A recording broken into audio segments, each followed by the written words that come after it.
Hi guys, I'm Cat Navarro Lee with IdeateTV, and we're here at the 2025 Dances with Films Festival, and I am here with Paul and Jason of the film Babyteeth. Thanks for being here, guys. Thank you. So I'm Paul Sanchez, the writer-director of Babyteeth. I'm Jason A. White, the producer of Babyteeth. Now that is a really catchy name. Can you tell me more about what your project is about? Yes. So Babyteeth, the title comes from like losing your last tooth and you become an adult. But in my film, it's about a kid who's afraid of the monster under his bed, and he is there. The monster's there. But it's not the worst monster in the house. The worst monster might just be his mom. Yeah. So it's a mood piece about trauma. Paul's not telling you the full story, that it's a little loosely based on his childhood. And the truth of the matter is, like trauma, it lingers. So there's a feeling of dread. There's a sense of loss, and it's atmospheric. It's a little bit experimental, not narratively traditional, but it tells a story. If this helps you at all, I'm going to give you a tooth, a human tooth, with the name of our film on it. Whose tooth is this? Your tooth? We had to extract our teeth for the film. No, my dentist, I did lose a tooth while making the film. And my dentist, I said, I'm making a film, funny enough, with a kid who loses a tooth. And the dentist said, would you like 400 teeth? And I said, yes, I would, strangely enough. And so I wrote the name Babyteeth on every tooth, and I hand them out to special people. Well, that will make sure that people never forget, for sure. I love that this was inspired by your life. And so what were the challenges in that? Because I'm sure you had to draw up some things that maybe would have been painful. And what was your process in getting those ideas and those memories and transforming it into this artistic piece? So a lot of it starts with me just feeling out images, like having memories from a dream.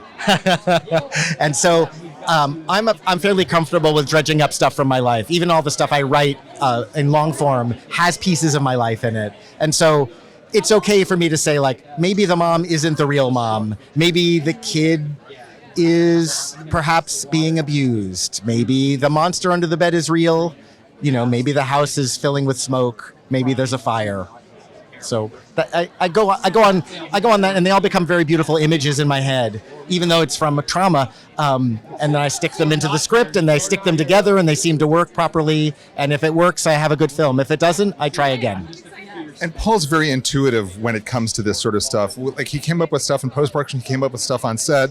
He allowed things to happen, which is what you do, because the script is a blueprint, but then Paul is free enough to say, here's how it should go.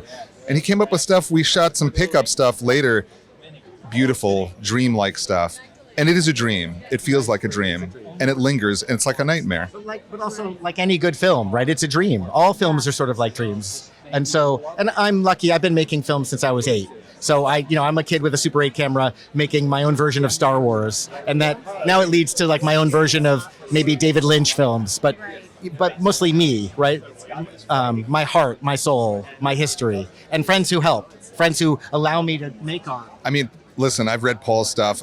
Paul and I have known each other for 15 some odd years, and we hit it off right away, and I read a script of his, and I'm like, this shouldn't work, and it does. I'm like, how did you do that? Because, making movies is kind of a hat trick. It's a trick. And if you can really make something move, you're like, wow, how can you do that? How do you do that in a script form? How do you do that on set? And Paul does that.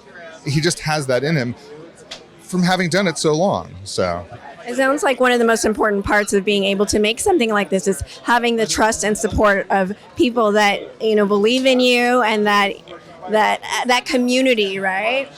Absolutely.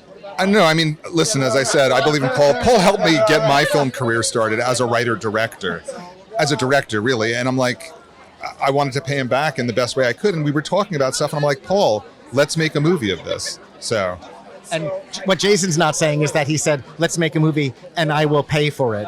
And that's a rare thing to hear from a friend, from trust in Hollywood. And it's impossible for independent filmmakers to make films. You need support, but you also need money. And Jason gave us both. I love that. Hearing that support that you guys have for each other, that's definitely going to shine through in the film. Where can we learn more about your project, and where can people look you guys up? www.jawdropfilmsllc.com and Babyteeth _the_short_film. So Babyteeth, the short film, on Instagram. Yeah. Thank you so much, guys. Check out Babyteeth. Thank you. I feel like I should give you money or be a tooth fairy of some sort. Maybe you put it under your pillow and something will happen tonight. Right. Thank you so much, guys. Thank you so much, Kat. Thanks, guys. Cat with IdeateTV.